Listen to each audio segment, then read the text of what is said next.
be to judge. 58 historians, as I think you may know, did this for C-SPAN. And they were all across the political spectrum, and they came out in general terms that you were 21st.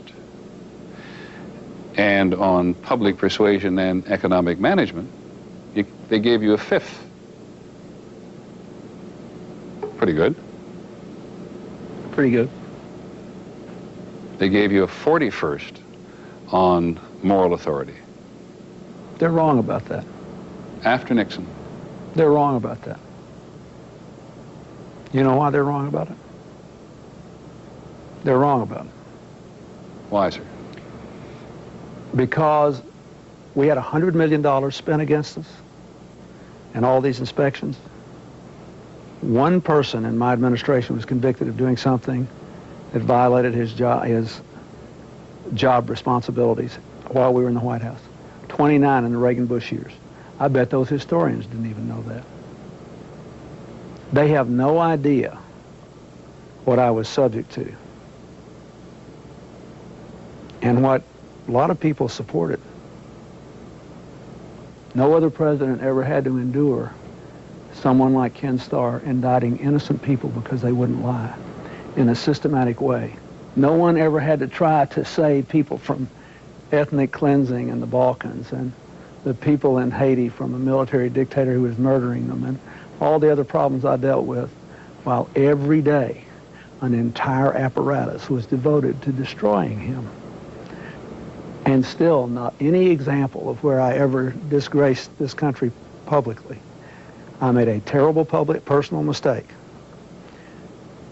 but I paid for it many times over. And in spite of it all, you don't have any example where I ever lied to the American people about my job, whether I ever let the American people down, and I had more support from the world and world leaders and people around the world when I quit than when I started.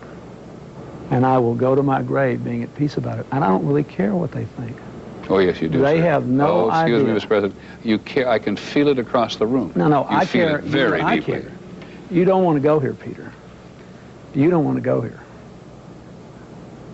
Not after what you people did and the way your network, what you did with Kenneth Starr, the way your people repeated every little sleazy thing he leaked.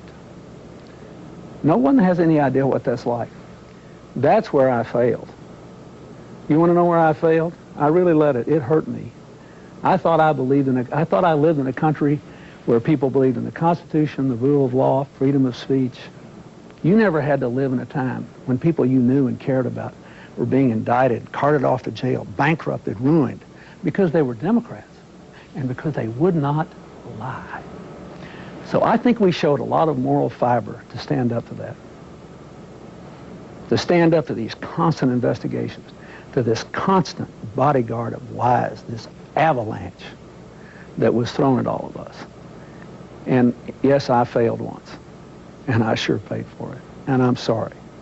I'm sorry for the American people. I'm sorry for the embarrassment they performed. But they ought to think about the way the rest of the world reacted to it.